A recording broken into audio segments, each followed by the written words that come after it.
places, Fifth and Wine in Great Falls is beginning to look more normal. But rather than returning to normal, Fifth and Wine is stepping up.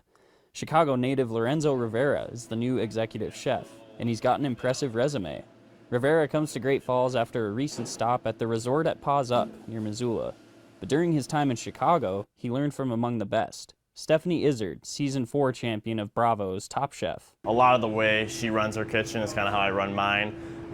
It's one of those things where it's like if everybody's on the same page, we're all working hard towards a similar goal, there's nothing wrong with having a little fun.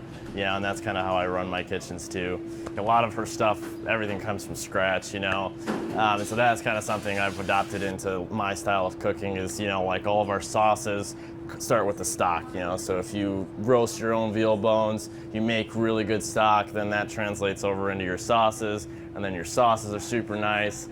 So that's definitely one thing that she's kind of taken from her. But interestingly enough, Rivera's path to working with top-level chefs started out as just a job.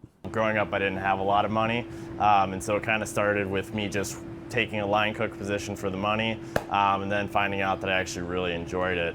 And I think the passion just kind of comes from the whole culture, the industry. It's kind of, I don't know, it's kind of one of those things that you fall in love with pretty quickly, Fifth and Wine co-owner Tara Strunk is elated to add Rivera's skill set to the menu as they reopen. The main thing that I love that he's brought is his pasta is handmade, and it was hand cut for a little while until we bought a pasta slicer, but just having a fresh menu and unique ingredients has been something that we've been wanting for a while. Both Rivera and Strunk agree Fifth and Wine customers should be pleased with what's next. In Great Falls, Isaiah Dunk, MTN News. Now, if you're planning on going to Fifth and Wine for dinner, it is reservation only after 5 p.m.